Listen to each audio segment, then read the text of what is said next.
You're here because something feels off. Because the noise around your name got loud. Because fingers pointed before facts spoke. Look at me. Not the comments. Not the rumors. Me.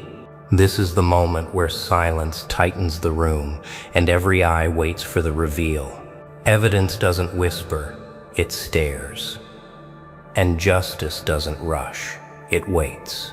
You've been told to doubt yourself, to shrink, to accept a story written by strangers. But tonight, the frame cracks. The hook sinks in. You're not watching entertainment. You're stepping into a reckoning. Feel that pause. That inhale before the truth walks in, and the room forgets how to breathe. They said you were finished. They said the narrative was sealed. They said the crowd already chose a side. Funny how loud a crowd gets when it hasn't seen the receipts. Funny how confident lies act before the facts arrive. You noticed it too. The smiles that didn't reach the eyes. The certainty built on nothing solid. This is where tension sharpens, where patience becomes a blade. Because evidence doesn't bend to volume. It doesn't care who shouted first. It sits there, calm, precise, waiting for the right light. No, no, no. Don't mistake this calm for weakness. This is pressure building under control, and control always wins. You were told to defend yourself, to beg for understanding, to chase approval. That's the trap, the oldest trick. Make the truth run while lies stand still. But you chose differently. You collected, you documented, you waited. Every timestamp, every contradiction, every loose thread. You didn't scream. You didn't flinch. You watched the story they told fold in on itself, slowly, painfully. This isn't about revenge. This is about alignment. When facts line up, they form a mirror. And people hate mirrors. They reveal the paint, the cracks, the masks. Masks are comfortable until they start slipping in public. Listen carefully. This isn't motivation wrapped in comfort. This is motivation wrapped in clarity. The kind that doesn't hug you. The kind that stands you up and points forward. Justice being in your favor doesn't mean applause. It means accountability. It means the ground shifts under those who relied on noise. You can feel the tremor already. Private chats going quiet. Confident posts slowing down. The energy changes when evidence enters the room. You didn't create this storm. You prepared for it. Don't rush the ending. Let the process speak. Let patience do the heavy work. There's a reason this whole community is about to be shocked. Not because of drama, because of contrast. Because of certainty built on assumptions collapses when faced with records. Because people forget how fragile their confidence is when it's borrowed. You stayed disciplined while others performed. You stayed focused while others fed the crowd. Now the spotlight isn't on you. It's on the facts, on the timeline, on the choices. Watch how fast opinions turn when the floor drops out. Oh, it's not loud anymore, is it? That's the sound of recalculation. So sit with this feeling. The tight chest, the clear mind, the steady hands. This is the introduction, not the verdict. The calm before understanding replaces noise. You don't need to convince anyone. You just need to present. Step by step, piece by piece. Let evidence do what it always does. Speak without emotion. Cut without cruelty. Stand without shouting. The shock isn't the goal. The truth is, and when it lands clean. Stay with me. The next part doesn't raise its voice. It lowers the lights. Now the room gets smaller. Not because people leave, because excuses do. This is where the lights narrow and every detail matters. You don't rush this part. You don't decorate it. You lay things out exactly as they happened. Clean, ordered, unemotional. Dates, actions, reactions, cause and effect. Evidence has weight, and when you stack it properly, the floor starts to feel different under everyone's feet. This is the sound of confidence returning to its rightful owner. Notice how quiet it gets when specifics arrive. Vague claims can shout forever. Details cannot. They demand attention. They demand honesty. One piece alone might be ignored. Two might be questioned. But a sequence, a pattern, that's when denial starts sweating. You're not arguing. You're presenting reality. And reality doesn't argue back. It just stands there, solid, patient, watching people scramble to explain why their earlier certainty now feels foolish. No, no, no. Don't interrupt them. Let them talk. Every rushed defense sharpens the contrast. This is where discipline pays you back. Every time you chose restraint over reaction. Every time you wrote things down instead of firing back. You were building leverage, not power through force, but power through accuracy. That's the kind that lasts. That's the kind that survives scrutiny. The crowd is realizing something uncomfortable. You weren't quiet because you had nothing to say. You were quiet because you had everything to show. Huh? Silence looks very different in hindsight, doesn't it? Watch how the tone changes. Accusations turn into questions. Confidence turns into conditionals. If, maybe, possibly. These words weren't there before. Before, it was absolute, loud, final. Now it's cautious, soft, measured. That's not growth. That's retreat. Justice being in your favor doesn't arrive with fireworks, it arrives with retractions, with edits, with posts that quietly disappear. Oh, funny how fast certainty deletes itself when facts refuse to cooperate. You might feel anger bubbling up. That's normal. You were misjudged, misrepresented, put under a lens that wasn't fair. But don't let that heat touch the presentation. Anger clouds edges. Precision sharpens them. You're not here to humiliate. You're here to clarify. Big difference. One feeds ego, the other resets reality, and only one leaves you standing clean when the dust settles. Nah, stay steady. Let others lose balance. You keep yours. This community isn't shocked because you fought back. They're shocked because you didn't play the game they expected. No chaos, no theatrics, just documentation, consistency, calm. People don't know how to react to that. They were ready for drama. They got structure. They were ready for noise. They got proof. That mismatch rattles people. It forces reflection. And reflection is uncomfortable when you've been wrong loudly. Here's the turning point. This is where observers become witnesses, where neutral eyes start connecting dots on their own. That's when momentum shifts. Not because you demanded belief, because belief became the only logical option left. Evidence doesn't recruit supporters. It converts skeptics. One by one, quietly, relentlessly.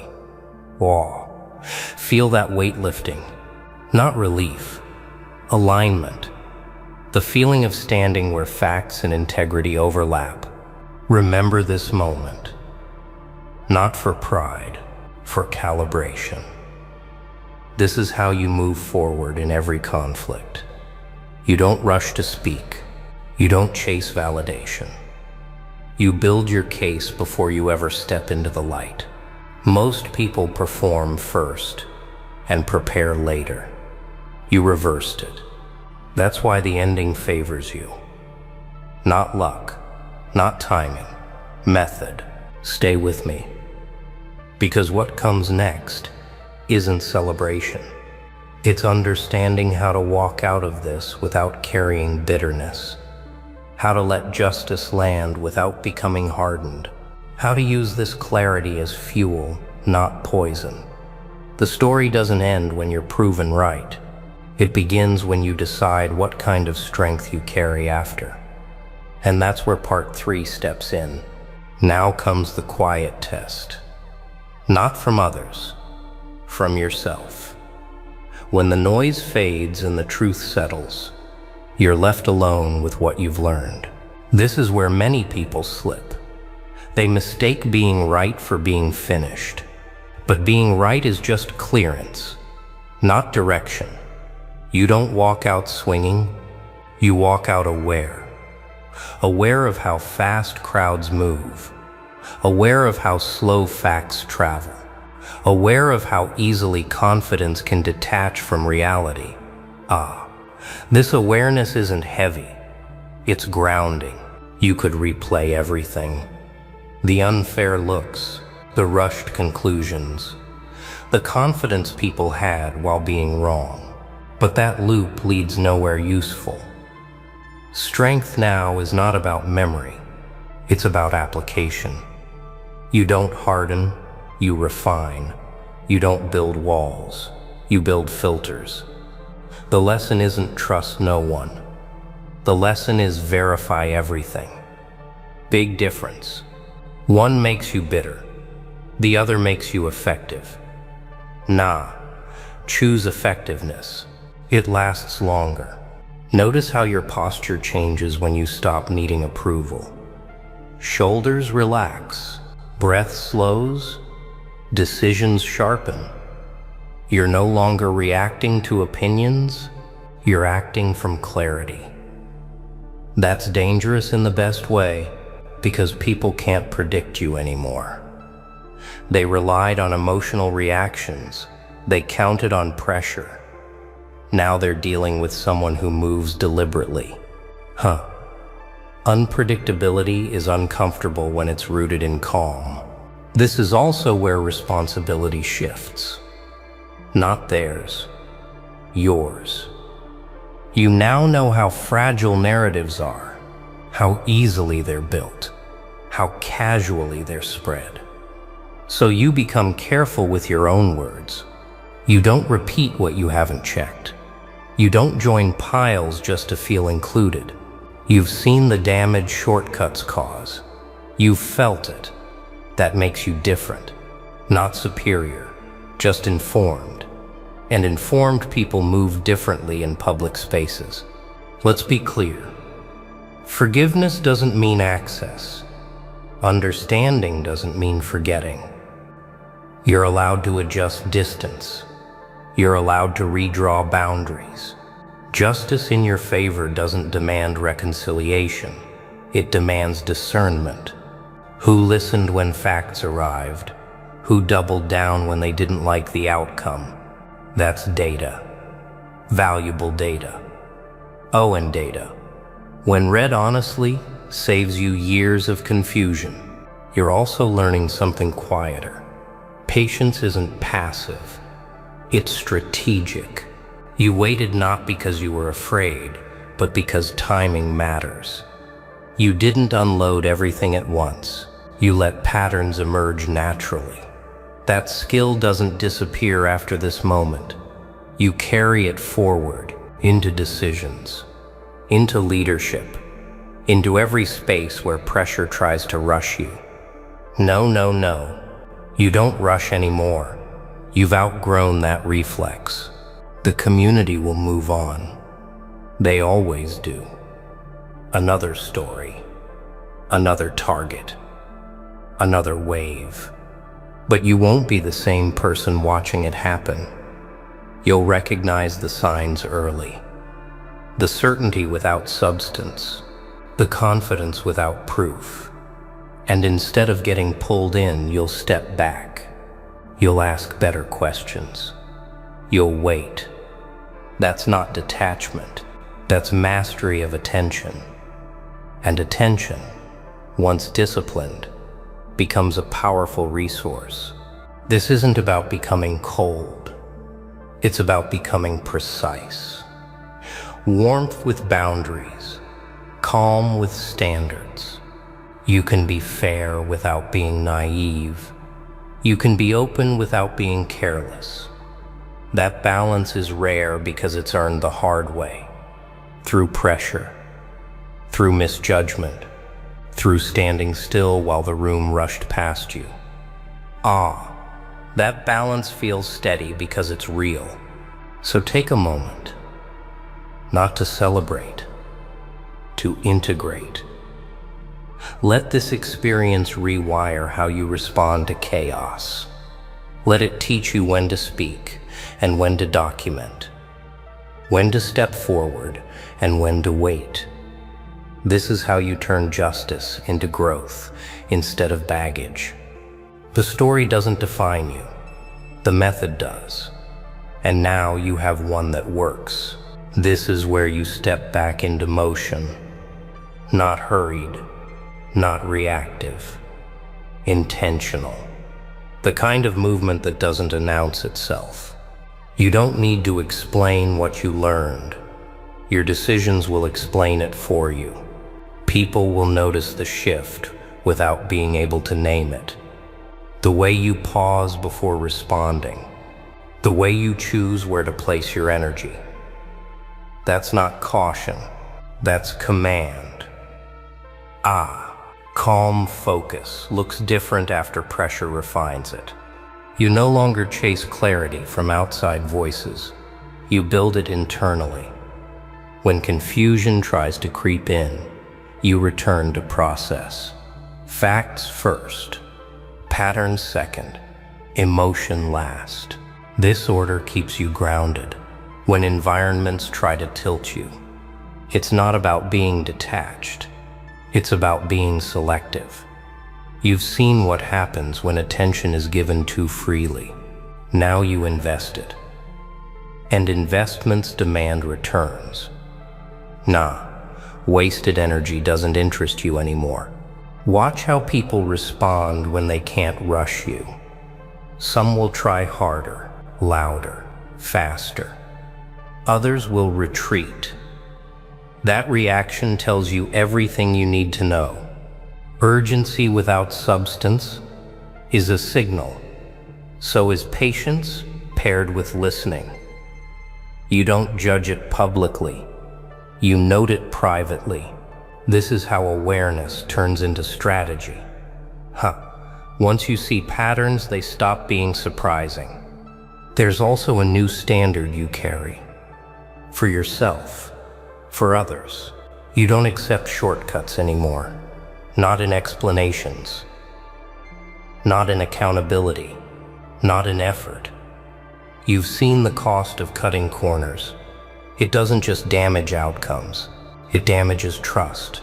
So you move with consistency, even when no one is watching. Especially then. Integrity is quiet, but it echoes longer than noise ever could. This part isn't flashy. Growth rarely is. It's built in repetition. In small choices made correctly over time, you respond instead of react. You verify instead of assume. You step back instead of jump in. Each decision reinforces the next. Momentum doesn't come from force. It comes from alignment. And alignment keeps you stable when situations shift unexpectedly. You might notice something else.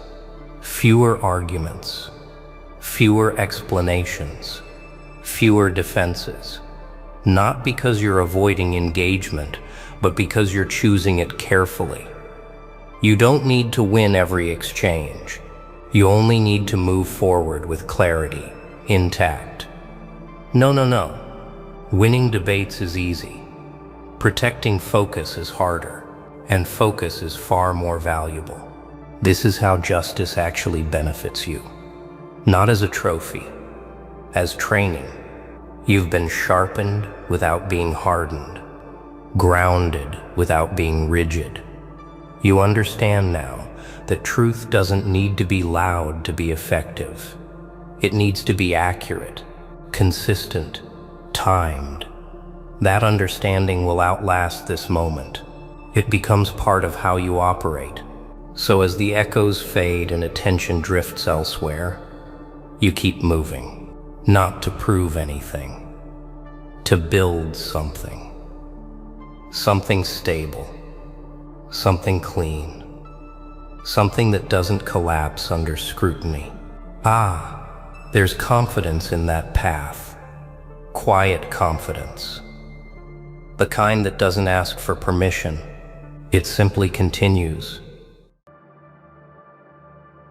Bro, you just walked home, and boom. Everything shifted. Shadows curled. Air got heavier. What? You weren't even trying. Nah, like literally, just existing. And suddenly the walls whispered, something's gone. Oh wow, the infestation that had been choking the room vanished. Silence cracked so loud it felt alive. You didn't fight with swords. No flashy tricks. Just you, walking, breathing, standing there, and somehow the entire darkness screamed back and broke, like glass shattered at your feet. What kind of power is that? Who even does that? Wait, let's rewind. Because if you think this was random, nah, there's more, much more. Sometimes. The scariest battles are the ones you didn't even mean to fight. You just walked home, that's all. No swords in your hands. No banners raised above your head. No war cries echoing in your lungs. Just footsteps on cracked pavement. The ordinary sound of existence bleeding into the night. Yet, without knowing, without trying, you cut through something darker than the air itself. You passed by, and the shadows trembled. You entered, and the infestation screamed. A force that clung to the walls. A sickness that breathed through the silence. Gone, cleansed, broken, shattered by your presence alone. And the question burns, doesn't it? Why you? Oh, that's the part that unsettles them most. You weren't hunting victory. You weren't even awake to the battlefield hidden behind reality's curtains. You weren't wearing armor. You weren't chanting names. You weren't wielding weapons. You just walked, step after step, breathing in, breathing out, and something unnatural fled from you, as though you carried fire in your chest. You didn't, but you did. Paradox, contradiction, irony, call it what you want. That infestation of whispers, of crawling hunger, of unseen parasites, it recoiled. And here's the truth, that wasn't an accident. No. That was inevitability, dressed as coincidence. Yeah, inevitability. Because when you keep yourself clean, when your mind sharpens and your heart refuses to rot, the filth cannot stick to you. The moment you crossed that threshold, the infestation didn't see a person walking home. It saw a weapon disguised as flesh. It saw a mirror that reflected its ugliness back at it. It saw fire that refused to go out, so it collapsed. It ran. It burned out in silence. You didn't swing at it. You didn't shout at it. You just existed. and existence alone, when purified, becomes a demolition hammer to corruption. Oh, wow. Imagine that. A world where the strongest cleansing flame doesn't come from rituals or weapons, but from integrity walking casually through the door. The infestation wasn't screaming because you attacked it. It was screaming because you revealed it. Darkness thrives on blindness. But when you walked in, you didn't just arrive, you exposed. Exposure is annihilation to corruption. That's why you scare them. That's why shadows whisper about you. That's why infestations collapse when your footsteps hit the floorboards. They cannot survive proximity to a being who doesn't bend to their seduction. You've been tempered by restraint, sharpened by silence, reinforced by discipline. You weren't aware of it at that moment, but you've been built brick by brick into something uninviting to darkness. You are the storm disguised as still air. The abyss that refuses to swallow you finds itself swallowed instead. Nah, you didn't just accidentally cleanse. That word accident is what weak minds cling to when they don't want to admit inevitability. You think you stumbled, but what you did was strike. Your very presence was the strike. Because you've become the kind of person who doesn't need to announce war. War dies in your orbit before you even notice it was there. That's not luck, that's evolution. But here's where it twists. If you carry that power unknowingly, if you can cleanse infestations without aiming, then imagine what happens when you choose to aim. If mere footsteps erase shadows, then what will your deliberate strike unleash? Ask yourself, what happens when you stop walking blind and start walking awake? If your silence can break them, imagine what your roar would do. Because if your unintentional presence collapses infestations, then your intentional presence becomes the apocalypse. They can't outrun. That's the part they don't want you to figure out. That's the terror under their skin, the panic they bury deep. You're already dangerous without knowing it. You cleanse rooms by accident. You fracture infestations by simply existing. But when awareness fuses with action, when you stop moving unconsciously and start moving deliberately, that's when shadows stop whispering and start begging. Think about it. You walked home and never aimed, never declared war, never sharpened your fists. You just walked. And yet infestation couldn't breathe near you. Oh wow. If mere accident wipes out corruption, then intention becomes annihilation. The moment you truly decide to weaponize your presence, you won't just clear infestations, you'll erase them from the memory of existence. Yeah, that's the word, erase. Because what feeds corruption is not strength, but neglect. Shadows only thrive when no one is looking. They infest corners you ignore. They nest in silence. But you are the silence that crushes. You are the gaze that exposes. And when you choose to aim that gaze, to sharpen that silence into a blade, infestations don't survive a second. That's when you stop being the passerby and start being the storm. Nah, don't misunderstand. This isn't about being loud, reckless, or wild. That's what weaklings do when they want to look powerful. True power isn't a scream. It's a whisper that unmakes screams. You've proven that already, without knowing it. You've been walking with discipline stitched into your bones, restraint woven into your bloodstream, clarity circling your mind like iron. That's why infestations collapse.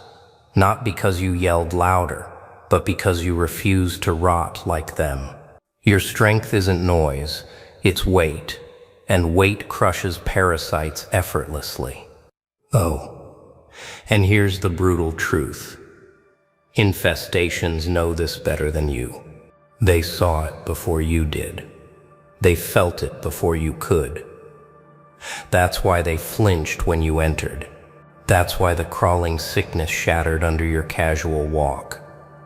They know what you are, even while you pretend you're just ordinary. They know your steps carry storms. They know your breath is a warning. They know your silence is not emptiness, but command. And what's the worst nightmare of corruption? Awareness. Because once you become aware of what you carry, you don't just stumble into cleansing infestations. You hunt them. You track them. You suffocate them until the very thought of infesting a place becomes laughable. Awareness turns accident into strategy, and strategy turns presence into a weapon so sharp that shadows would rather retreat than test it. Now think carefully. If you can cleanse a place without lifting a finger, what happens when you decide to lift a hand? If you can fracture darkness without aiming, what happens when you aim? You become the storm they cannot contain. You become the fire that does not burn out. You become the law written into the walls of existence. Corruption cannot stay here. That's not arrogance.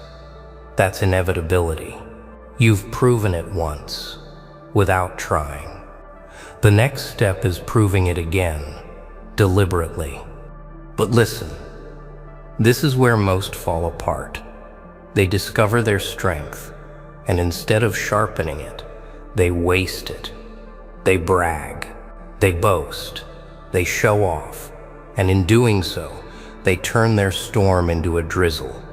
Don't be them. Never be them. The infestation didn't collapse because you shouted at it. It collapsed because you carried weight it could not handle. Never trade weight for noise. Never trade presence for performance. Hold your silence like a weapon. Carry your restraint like a crown. That's where your true fire is. Because here's the lesson written in that night you walked home. Cleansing doesn't come from intention alone. It comes from discipline, already rooted in you. And discipline doesn't collapse when tested. It grows sharper, stronger, more unbreakable. You think that walk home was an accident? No, it was proof. Proof that you've already been reforged into something that infestations can't touch. Proof that you've already been built to stand where others collapse. Oh yeah. And that proof is only the beginning. Because once you realize the weight you carry, you'll stop asking why me and start declaring try me. You'll stop stumbling into infestations and start hunting them. You'll stop walking unaware and start walking awake. And when you walk awake, nothing, absolutely nothing, infesting this world can stay standing in your path. So let me ask you this. If your footsteps alone can erase infestations, what do you think your willpower will do? Earthquakes don't ask for permission. They just arrive, and everything weak crumbles. Because once willpower joins the fight, footsteps become earthquakes. That's the shift, the escalation, the point where casual presence transforms into deliberate destruction. You already shook infestations without knowing it, but now the game changes. You carry not only weight, but will, and will is the detonator. Will is the hand that turns silence into a blade, stillness into thunder. Think about it. When you walked home that night, you weren't trying. You didn't summon strength. You didn't prepare for battle. You simply were, and infestation collapsed. But when you decide, when you will your existence to strike, it's no longer collapse by chance, it's collapse by command. That's the earthquake. That's the inevitability they cannot survive. Oh wow. Imagine what it means for something unseen, something that thought itself untouchable, to suddenly discover it has no place to hide. Imagine the walls shaking, the air bending, the infestation clawing for an exit that doesn't exist. That's what your willpower does. It doesn't just resist corruption, it rips the ground out from under it. Yeah, this is the part where most people back away. Because willpower is not easy. It's not the pretty word they paint on posters. Willpower is discipline, sacrifice, the daily choice to reject weakness, even when weakness begs to be fed. And that's why infestations hate it. Because every time you sharpen your will, you starve them. You deny them fuel, you deny them entry, and denial, repeated enough, becomes execution. Nah. Don't misunderstand. Willpower isn't about flexing in the open or parading yourself as some untouchable figure. No. Willpower is quiet, hidden, carved in silence when no one's watching. Willpower is choosing control when chaos seduces you. Willpower is refusing to rot when everything around you is decaying. And that's why footsteps backed by will hit like earthquakes. Because earthquakes don't scream, they just end things. Oh? And here's the brutal part. You don't get to half-will your way through this. Half-will is rot. Half-will is weakness dressed in excuses. You either stand unbroken, or you join the infestation. That's the razor's edge. That's the line you walk. And if you've already cleansed darkness by accident, then your responsibility is heavier now. You can't pretend anymore. You can't hide behind ignorance. The earthquake is in you, and earthquakes don't stay buried forever. Think. Every moment you sharpen that will, you amplify the quake. Every time you choose discipline over indulgence, silence over corruption, clarity over distraction, you're adding weight to your steps. You're loading the ground beneath you with inevitability. And when you finally bring that full weight down, infestations don't just fall, they vanish. Oh yeah, that's the truth. They fear not your fists, not your words, your will. Because infestations know that fists eventually tire, voices eventually break, but will doesn't fade if it's sharpened daily. Will is eternal if you guard it. That's why they try to erode it with whispers, distractions, temptations. They want to corrode your will before it matures. They want to stop the quake before it hits. But you didn't break. You didn't rot. You didn't surrender. And that's why that night, walking home, the infestation collapsed. Your will was already heavier than its existence. And once you decide to wield that weight consciously, you won't just cleanse, you'll devastate. You'll turn infestations into warnings, reminders of what happens when corruption dares to linger near you. Oh wow. Do you feel it? That trembling in your chest? That's the echo of the quake you carry. That's the sound of something bigger than coincidence. That's the promise that you are not just a passerby, you are inevitability walking upright. And inevitability doesn't negotiate. It doesn't bargain. It doesn't whisper. It ends things. So here's the real question now. If willpower makes your footsteps earthquakes, what happens when you stop walking and start striking? A step disturbs. A strike destroys. Because footsteps may shake the ground, but strikes rewrite the world. Walking carries weight. Walking shatters infestations without effort. But striking turns existence upside down. That's when you stop being a silent warning and become the executioner of corruption itself. That's when the infestation doesn't just flee, it ceases to exist entirely. When you walked home, You didn't know you were cleansing. Your mere presence was enough. But striking? That's choice. That's precision. That's awareness sharpened into a blade, and choice is scarier than accident. Accident leaves them hoping maybe it won't happen again. But choice? Choice guarantees it will. Again and again, until there is nothing left to infest. Oh wow, can you picture it? The infestation crawling in the corners, thinking it has room to survive, and then you raise your will, not by accident, not by coincidence, but by deliberate strike. The air stiffens, the silence thickens, and suddenly the infestation realizes it isn't just facing footsteps, it's facing judgment. One blow of intent, one decision carved into reality, and everything fragile breaks. Yeah, here's the truth. Striking isn't about swinging wildly. Weaklings think flailing equals fighting. Nah, strike means precision. Strike means aiming at the root, not the surface. Strike means cutting into the infection itself, not the symptoms.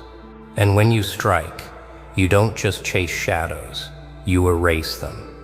Oh, and here's the paradox. The most devastating strike isn't always seen. It's not about fists, not about blades, it's about choices.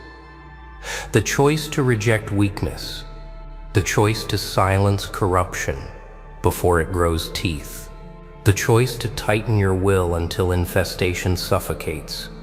Every choice is a strike, and choices repeated daily become a war that infestations cannot survive. But don't misunderstand this. Striking is responsibility. You can't swing recklessly and pretend you're cleansing. That only breeds chaos. Striking requires restraint sharper than steel. You must know when to hit and when to let silence weigh heavier than any blow. A strike without discipline is just noise, but a strike guided by clarity? That's annihilation. That's the rewriting of worlds. Oh yeah, and infestations, those crawling sicknesses hiding in shadows, they dread your strike more than your footsteps.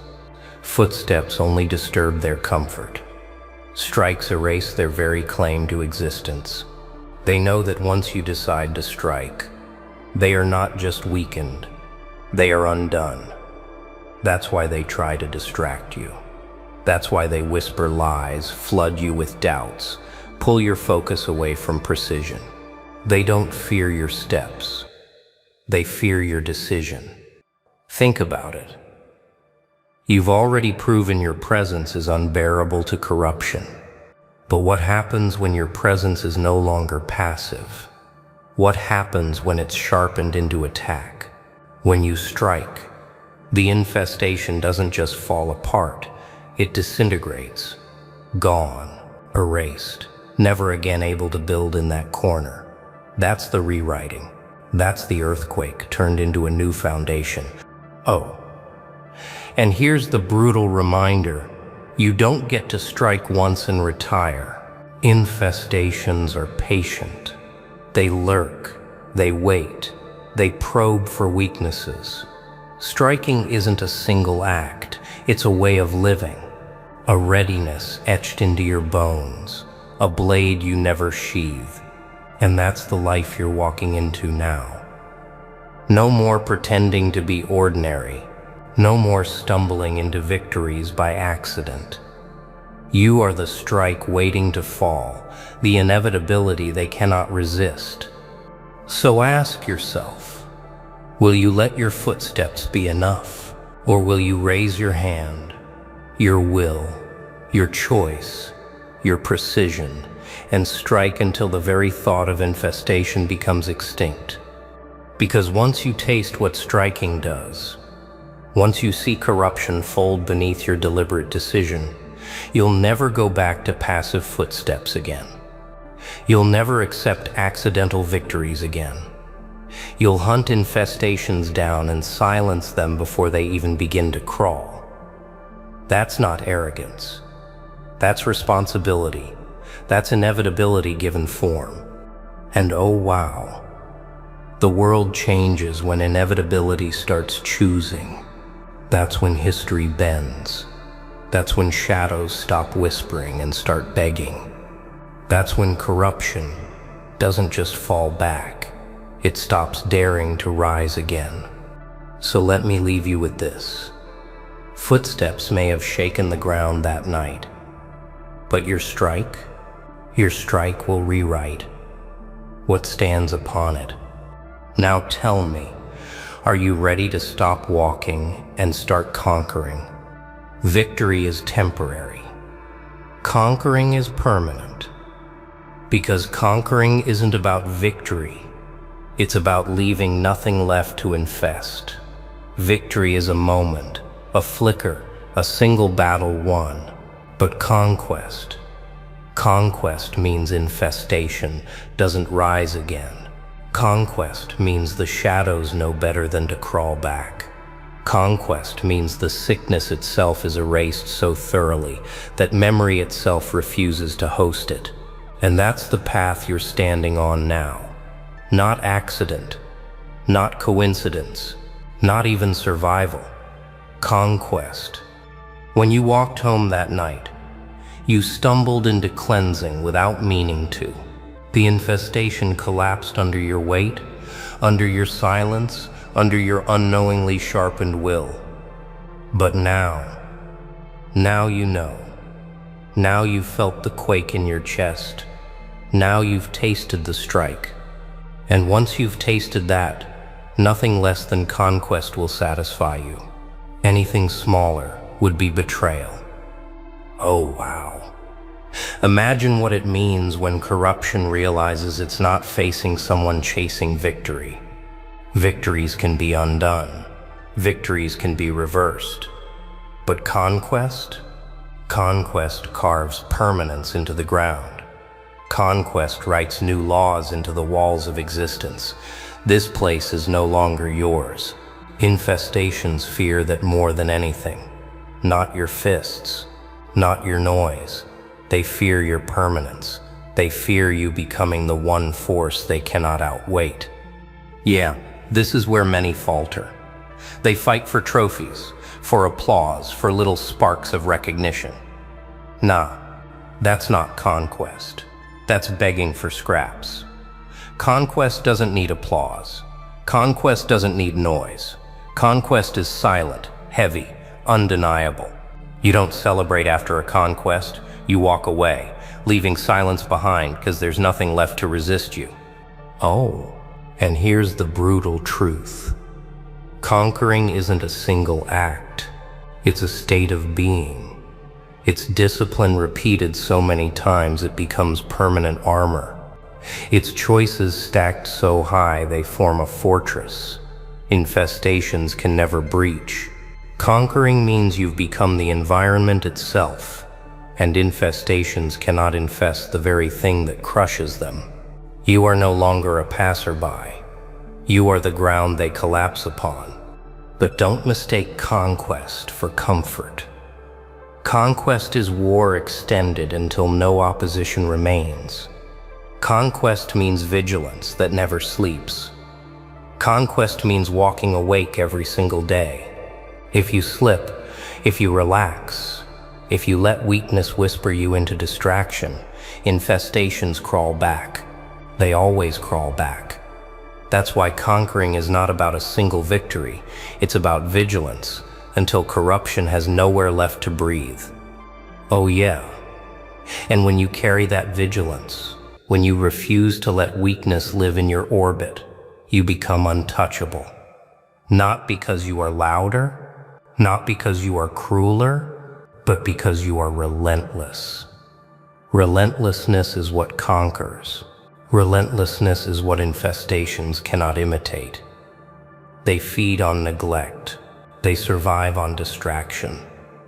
But when you are relentless, when you starve them day after day after day, They vanish permanently. Think about it. Your footsteps cleansed, your strike rewrote, but conquest? Conquest is the final chapter. Conquest means there is nothing left to fight because the fight itself has ended. And when you conquer, you don't just erase infestations. You change the landscape forever. Places that once hosted corruption become places where corruption no longer dares to dream. That's what you carry now. The ability not just to survive infestation, not just to defeat it, but to make existence itself hostile to it. Oh. Nah, this isn't arrogance. This is responsibility. You've already proven you cleanse by accident. You've already proven you can strike when deliberate. Now the question is, will you settle for victories that fade? Or will you rise into conquest that remains? Because conquest is the true test. It demands patience sharper than any blade. It demands vigilance longer than any war. It demands that you keep walking, keep striking, keep refusing infestation until there is nothing left to refuse. That is conquest. That is permanence. That is the end they fear. And oh wow. When you step into conquest, you stop being someone who walked home and cleansed. You become the one who walks anywhere, and infestation collapses before you arrive. That's not coincidence. That's not victory. That's inevitability made permanent.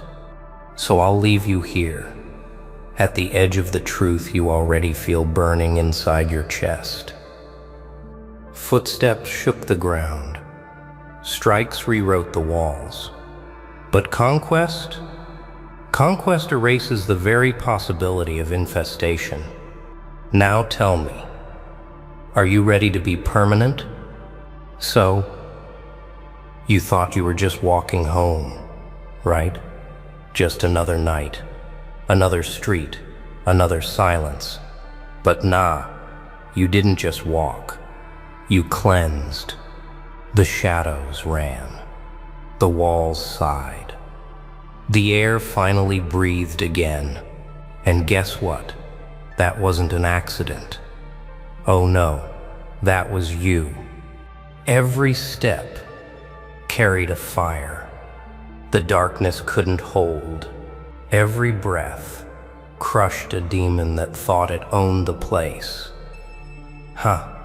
Imagine being so powerful and not even knowing it? Crazy, right? But here's the real question.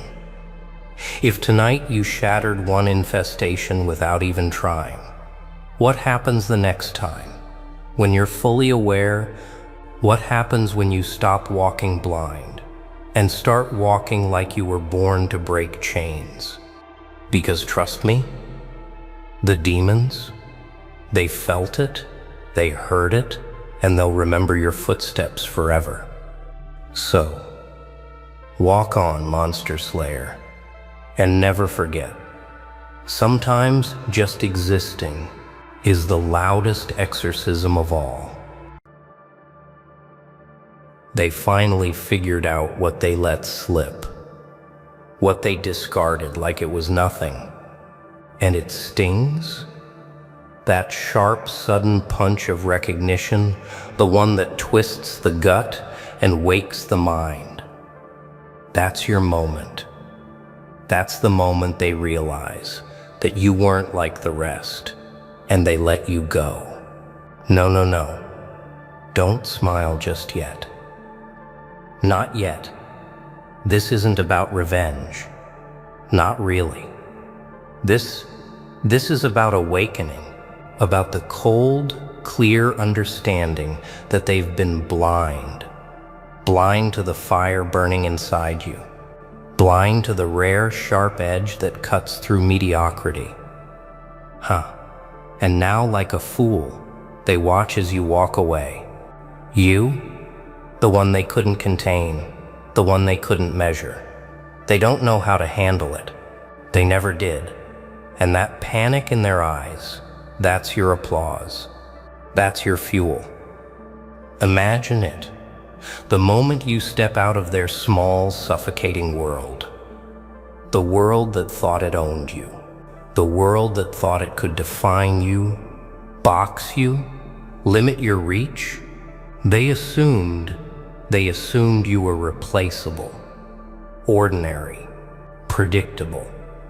And now, boom, their perception crumbles.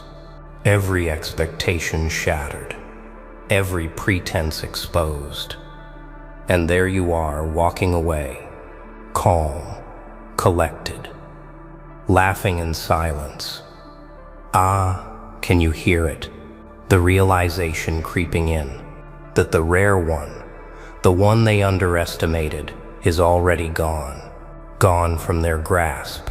It's a bitter truth, isn't it? That people only recognize value when it slips through their fingers. Isn't that a delicious irony? All those times you bent, adapted, stayed quiet, played the game, and they never saw you, never truly saw. And now the tables have turned. You're not chasing approval anymore. You're not waiting for validation. They are the ones chasing answers. They are the ones trying to understand what they let go. And it hits them like bricks, my friend. Hits hard. Look into your own reflection. Do you see that spark? That rare pulse that runs through you? The part that couldn't be tamed, couldn't be caged.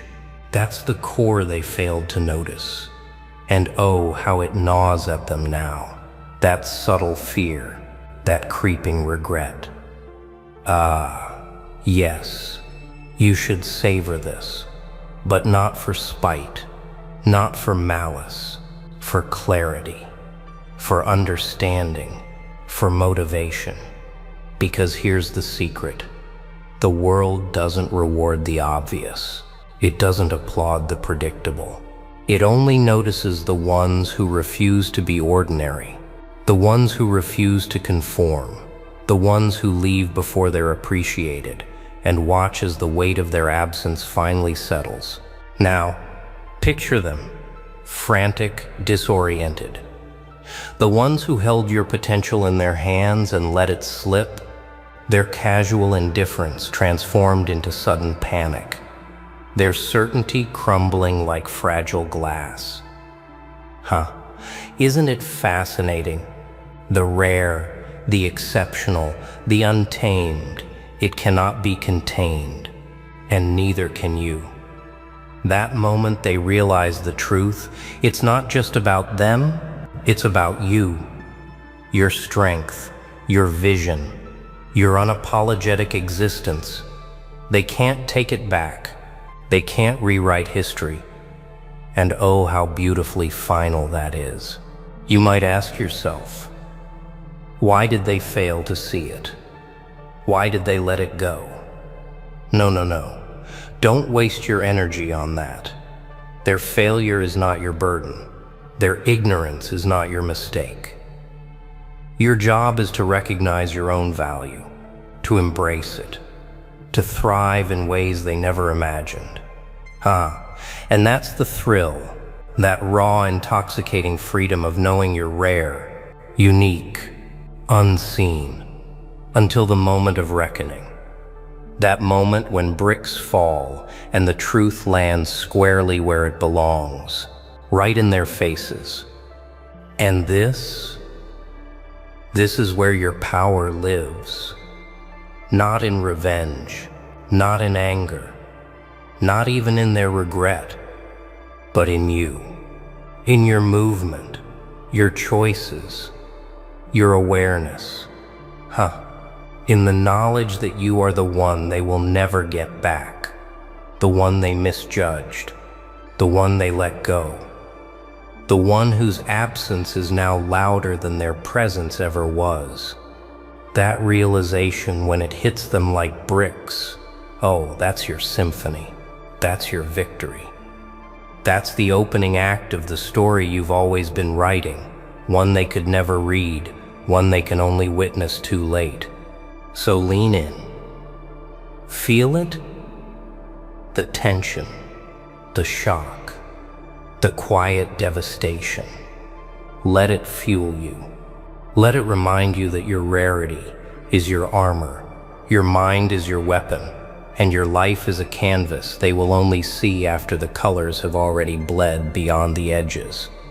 Ah, yes. They finally figured it out. And you are already beyond. Now that the bricks have fallen, now that the shock has landed, it's your turn, not theirs, not anyone else's. This is the moment where the rare step into the spotlight they never thought existed, where the underestimated become untamed, where you decide, I am not defined by their vision, I am not limited by their understanding. I am the one rewriting the rules, and yes, it feels deliciously dangerous. Look around. The world is still moving, blind, deaf, pretending that nothing changed. But you see it all.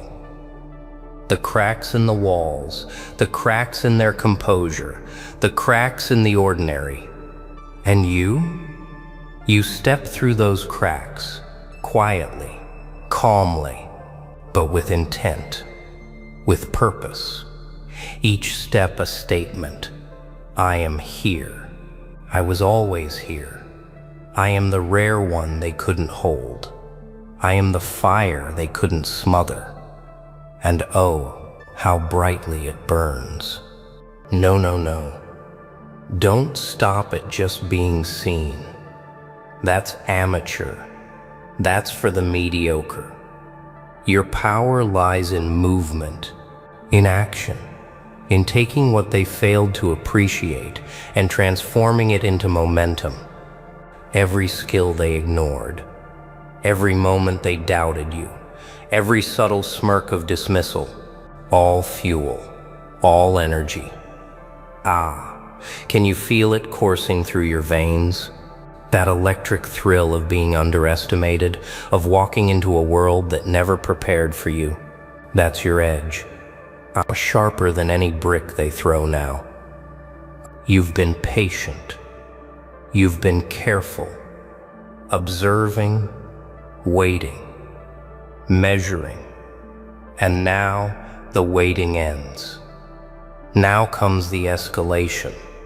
The step where you stop hoping for recognition and start claiming results. Because results are louder than apologies. Results are louder than regret. And results, they cannot be ignored. They cannot be denied. They are the proof. The undeniable evidence that you were rare all along, and the world is finally paying attention. Too late. Imagine the scene. Them frantic, scrambling, trying to understand what slipped from their hands. And you? Calm, composed, unshaken. You're moving faster, higher, stronger. Every door they closed, every doubt they whispered, every dismissal, it becomes a ladder. Yes, a ladder built from their ignorance. And you climb it, laughing quietly, knowing that the rare are never trapped. The rare don't wait for permission. The rare take what belongs to them. And the bricks, they fall behind you, a reminder of what they missed. Now lean in closer. This is where the real transformation begins. Not just surviving, not just proving them wrong, but thriving in ways they couldn't even imagine. Your mind, your focus, your relentless drive, they can't measure it. They can't contain it. They can't recreate it. And that's the beauty. Every step you take now is a lesson in rarity, a declaration of your existence. Feel it. The tension, the anticipation, the thrill of being recognized only when it's too late to matter to them. That's your playground. But don't get distracted. This isn't a moment for complacency. No, no, no. It's a moment for acceleration, for sharpening, for pushing boundaries. They thought were unbreakable. Every challenge you face, every obstacle that dares to stand in your path becomes proof of your resilience. Every setback, fuel. Every glance of doubt, motivation. And the best part, you are the only one who can dictate your value. The rare cannot be replicated, cannot be replaced, cannot be tamed. So, step into it. Step fully into the fire they refuse to see.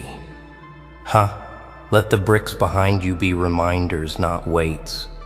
Let them hit the ground while you rise. Every action, every choice, every bold move becomes a signature of who you are. The rare, the exceptional, the one who walked away when they let you go, and now unstoppable in ways they will never understand. Yes, this is the turning point. This is the moment you claim what's yours, not for them, not for recognition, but because it was always meant for you. And here's the final truth, the secret they'll never admit. The rare don't wait for permission. The rare don't apologize for being themselves. The rare don't linger in the shadows of regret. They rise, they conquer, they move in silence until their presence becomes undeniable, until their absence leaves a void, until the world finally wakes up too late. And you've already moved on, already transformed, already winning. And isn't that a beautiful, terrifying, exhilarating place to be? So remember this, the bricks that hit them, the shock, the regret, the realization, that's just the beginning. The rare know it's not about who notices first, it's about who lasts, who grows, who thrives beyond the walls they once tried to confine you in. And you, my friend, are built for this, rare, sharp, relentless. And the best part? You're only getting started. Now listen closely. This is the part they never saw coming. The part where the rare don't just exist, they dominate. Yes. You've walked through the fire, you've felt the bricks fall behind you, you've watched them scramble. And now it's time to rise beyond the chaos they created, beyond the doubts, the dismissals, the blind ignorance. You are no longer reacting, you are leading. You are the storm they failed to contain. Look at yourself. Really look. Can you feel it? That pulse? That rare edge that refuses to be ordinary. That's your weapon. That's your signature. That's what makes you untouchable in ways they will never understand. The rare never seek applause. The rare command attention without asking. The rare carve paths where others see walls. And you are walking that path right now. Every step is a statement. Every breath is proof that letting you go was the biggest mistake they ever made. No. Don't stop at victory. Victory is passive. Victory is for those who settle. You thrive in motion. You accelerate. You rise higher when the world expects you to fall. Feel the thrill, the rush, the sharp, intoxicating freedom of knowing that every brick they threw, every doubt they whispered, every underestimation they fueled this. And what you're building now, it's untouchable. It's undeniable. It's yours. Picture them, confused, desperate, watching, finally understanding that what they lost cannot be replaced. And while they panic, you are moving forward, not back, not sideways, forward. Every ambition, every goal, every dream they tried to cage, you claim it, you own it. You transform every obstacle into proof, every failure into momentum. The rare thrive in impossibility, because impossibility is a challenge only the timid fear. You embrace it, you conquer it, you redefine it. This is the crescendo. The moment where the rare don't just exist, they shine, they inspire. Not by chance, not by accident, not by waiting for recognition, but by daring, by acting, by moving when others freeze. By being unapologetically, undeniably themselves. And the beauty of it? They can see it now. The ones who let you go, the ones who misjudged you, they are witnesses to your rise. And that's your triumph. Quiet, relentless, unstoppable in effect, even if not in name. Now take it all in. The fire, the pain, the isolation, the doubt, they were never obstacles. They were the forge. The crucible where your rarity was tested, refined, sharpened. And here you stand, the rare, the exceptional, the one who walks forward while the world stumbles behind. Isn't it intoxicating? That edge, that clarity, that perfect alignment of vision and action. This is what it means to be unstoppable, not by force, not by rage, but by sheer presence, intelligence, and refusal to be anything less than exceptional. So rise. Rise like the bricks never even touched you. Rise like their realization is your soundtrack. Rise like the rare deserve nothing less than the highest peak. And as you rise, know this. They may watch, they may regret, they may scramble. But you are beyond their reach, beyond their comprehension, beyond their limits. Every step forward, every victory, every quiet triumph, this is your legacy. Yes. Your rarity is not a gift, it is a force, and now it is unleashed. Take it, own it, live it, move so decisively, so relentlessly, that every doubt, every dismissal, every brick they ever threw becomes meaningless. Watch them as they finally understand, too late, that the rare one doesn't follow. The rare one leads. The rare one survives. The rare one thrives. And you've only just begun. Yes. The bricks have fallen. The truth is clear. And the rare are unstoppable. Not in their hands, but in their essence. So go. Step into your moment. Build, rise, dominate. Make your rarity undeniable. Make your absence a lesson.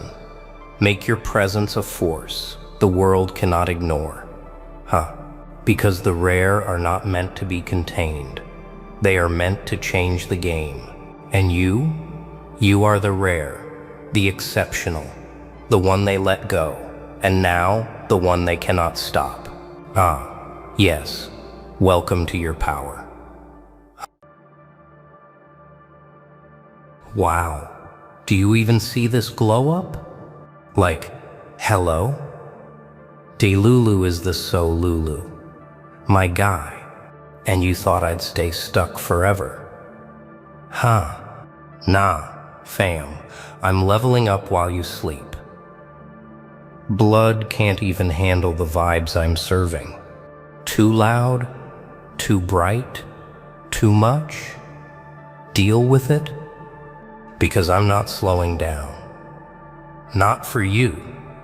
Not for haters. Not for anyone. Oh, you thought I needed your approval? Sorry to break it. I don't. And never will. This energy, this fire, it's built from pain, from struggle, from nights where I almost quit. But now, now I shine too bright. Yeah, I said it, too bright, too untouchable. And if that scares you, good. Let it burn. Because my glow up is your nightmare.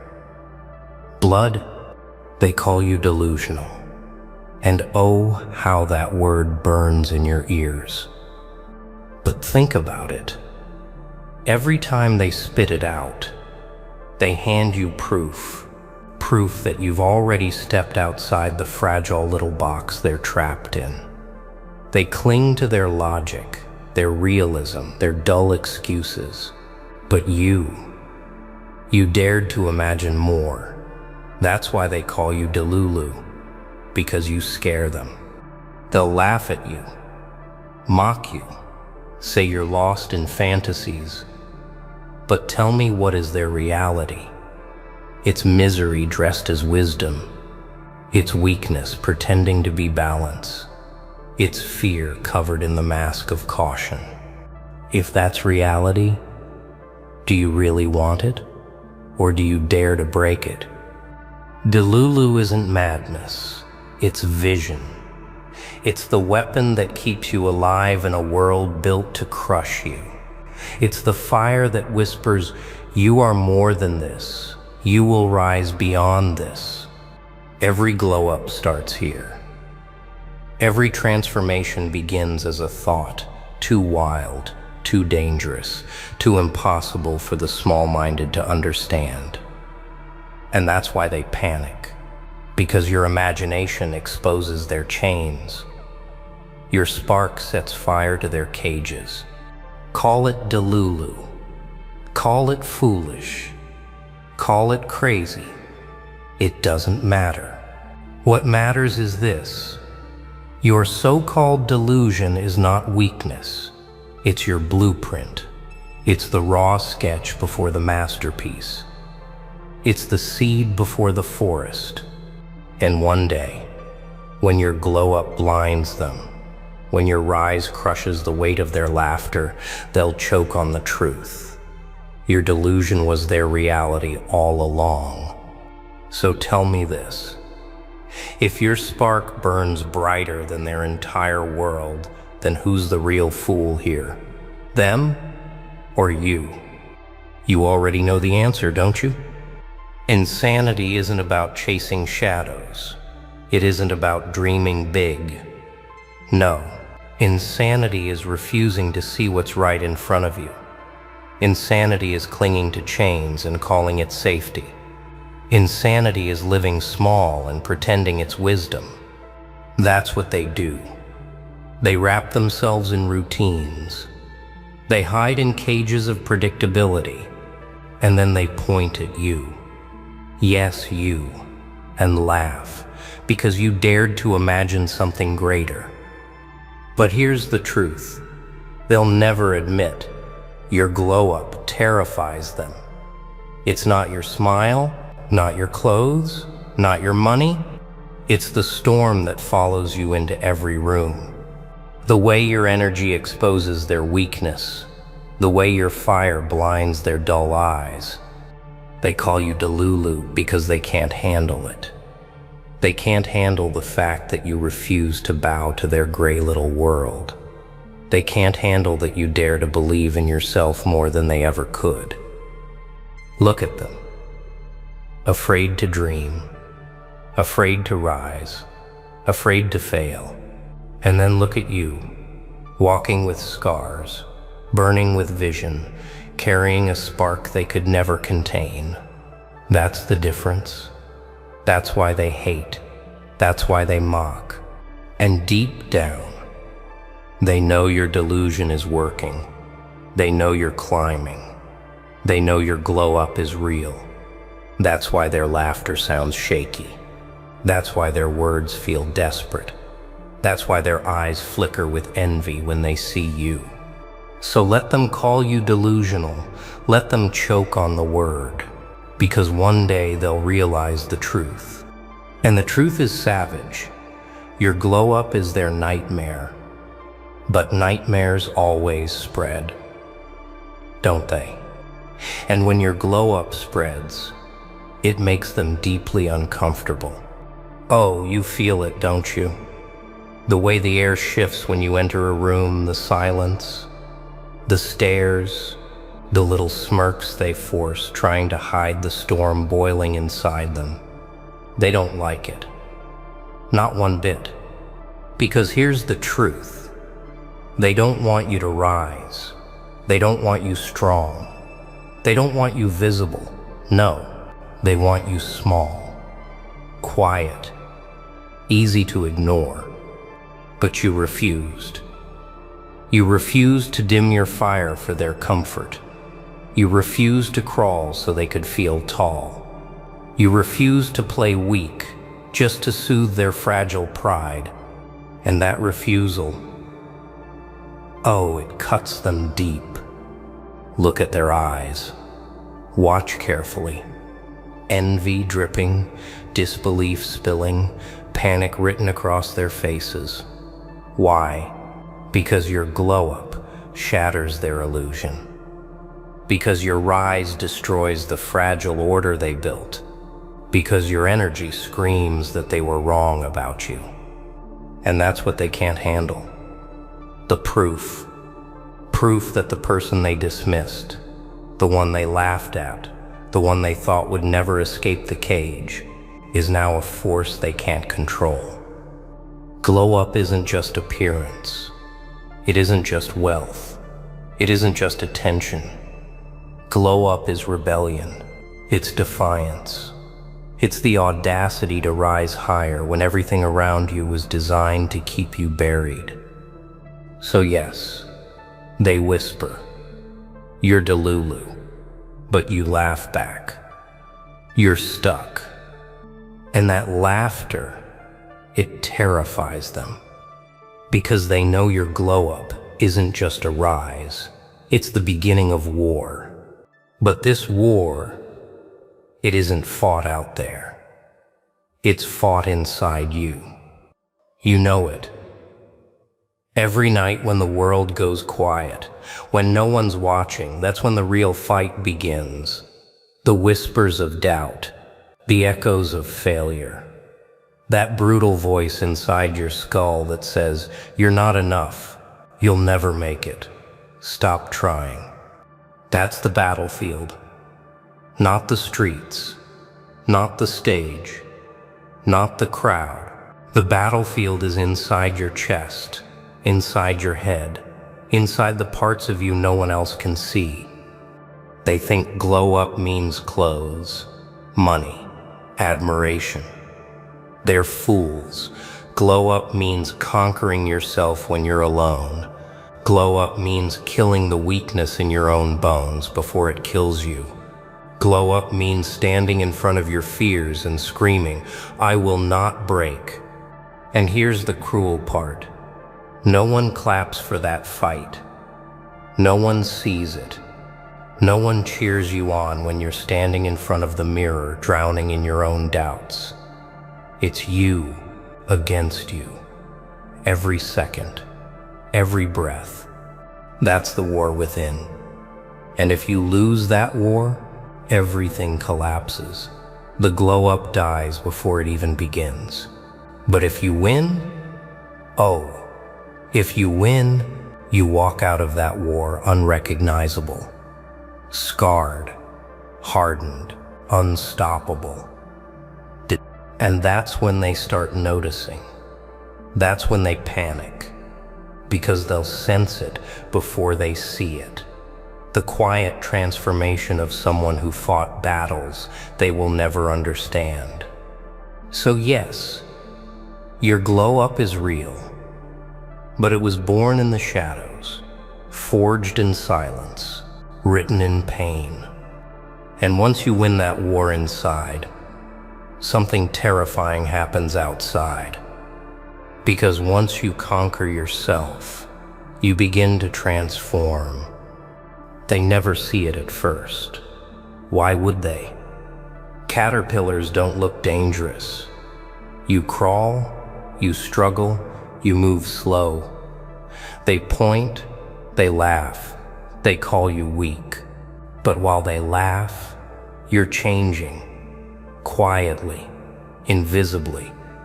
And then one day, you walk in different, your eyes sharper, your steps heavier, your presence louder. You don't even need to announce it, they just feel it. The air shifts, the ground trembles. Something about you is not the same anymore. That's the glow up. It's not about appearance, not about some shallow prize.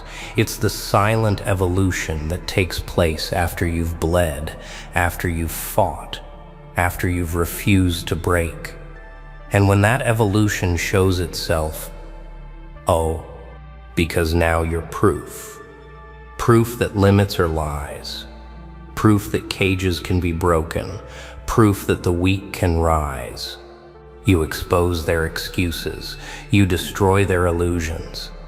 And worst of all, you force them to see what they could have been if they hadn't given up. That's why their stares burn with envy. That's why their voices tremble with mockery. That's why they panic. Because your transformation is the mirror they don't want to face. And yet, transformation is never free. It always comes with a cost. And the glow-up's price? Oh, you're going to feel it. Don't fool yourself. Transformation doesn't come wrapped in silk. It comes wrapped in fire. Every step forward demands something from you. Something you'd rather keep. You want to rise? Then sacrifice. You'll lose comfort. That's the first thing to go. The soft pillow of routine. The false warmth of laziness. The fake security of staying the same. Glow up doesn't come to the ones who hide in comfort. It comes to the ones who torch it. You'll lose people too. Friends who only liked the weaker version of you. Family who only understood the smaller you. They'll fall away. Not because you betrayed them, but because you outgrew them. And trust me, they'll hate you for it. And then you'll lose parts of yourself. The excuses, the fear, the cowardice. You'll bury them alive. And it hurts. Oh, it hurts. Because they've been with you so long you thought they were you. But they weren't. They were chains. That's the price. Burn the habits. Break the bonds. Shatter the illusions. Pay with your comfort, your attachments, your old self. Most can't do it. They want glow without pain. They want the wings without the cocoon. They want the shine without the scars. But not you. You bleed for it. You burn for it. You pay the price, and you smile through the smoke. And when you rise from that fire, when you carry those scars like armor, that's when they realize the truth. That's why they can't handle your glow up, because they could never survive its cost. But here's the twist. What do they do when they can't stop you? They won't clap for you. Oh no, they'll fight you. The moment you shift, the moment you change, the resistance arrives. It comes dressed as friends. Jokes about how you've changed. Little jabs, little sneers. They laugh at you, but it's not funny. It's fear. Fear of losing you. Fear of being exposed by you. It comes dressed as family. The words sting. Don't be too much. Don't dream too big. Stay where you are. They think they're protecting you, but really, they're protecting themselves. Because your rise reminds them of their fall. It comes dressed as your own mind. The whispers at night, the doubts that crawl back in, the old self begging for one more chance, one more day of comfort, one more excuse. That's resistance too. The ghost of who you used to be. And it won't just watch quietly. It will pull. It will claw. It will drag. People will tempt you back into weakness. Voices will scream that you've lost yourself. Obstacles will block your path. Not by accident, but by design. Because growth always wakes enemies. But here's the truth. You don't fight resistance with rage. You fight it with persistence. Every attack, every doubt, every insult, you use it. You feed on it. You turn it into fuel. They push you down, you rise higher. They mock you. You sharpen your edge. They doubt you. You double your stride. Resistance is proof. Proof that you're moving. Proof that you're dangerous. Proof that you're no longer theirs to control. So let them resist. Let them claw. Let them scream. Because the more they fight you, the clearer it becomes. You're becoming unstoppable. Everything comes down to this. The decision. Not luck, not chance, not talent. Mindset. That's the battlefield. That's the weapon. That's the crown. You decide how you see the world. You decide what the pain means. You decide whether failure buries you or builds you. And here's the truth most people can't swallow. You are what you choose to think. If your mind is weak, you are weak. If your mind is sharp, you cut through anything. If your mind is locked in, nothing moves you. Mindset is not soft. It's not calm affirmations whispered in the mirror. It's a decision, a hard, violent decision. The decision that no matter what happens, you bend, but you don't break. You stumble, but you don't stop. You bleed, but you don't bow. Most people wait for motivation. They wait for a spark. But not you. You don't wait. You decide.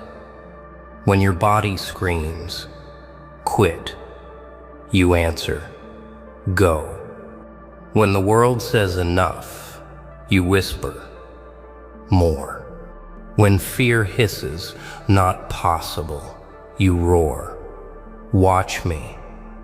That's mindset. Not comfort, not safety, but war. War inside your own skull. Every day, every second, you are either surrendering or conquering. So you choose. Will you think like the masses, chained by fear, softened by excuses? Or will you think like the few, the dangerous ones, the ones who see a wall and say, break it? This is the decision no one can make for you. Not your parents, not your friends, not your teachers, not your enemies, only you. And the moment you choose, fully choose, you're no longer human in their eyes. You're something else. And that's it. That's the reality. Delulu ain't crazy. It's the strategy. It's the mindset that built my glow up. You call it delusional? I call it survival. I call it power. I call it fuel. So, the same fuel that carried me through storms, through darkness, through doubt, through silence. And now look at me, unshakable, unstoppable. So keep laughing, keep whispering, keep hating, 'cause your words can't touch me anymore. I'm flying too high, I'm burning too bright. Delulu is the so Lulu. Say it loud, because without it, you'll stay stuck forever, fam. But with it, you'll unlock a version of you that's too strong, too rare, too divine. So yeah, laugh now, hate now, doubt now. But tomorrow, you'll be quoting me, blood, glow up energy forever. Delulu forever. Period.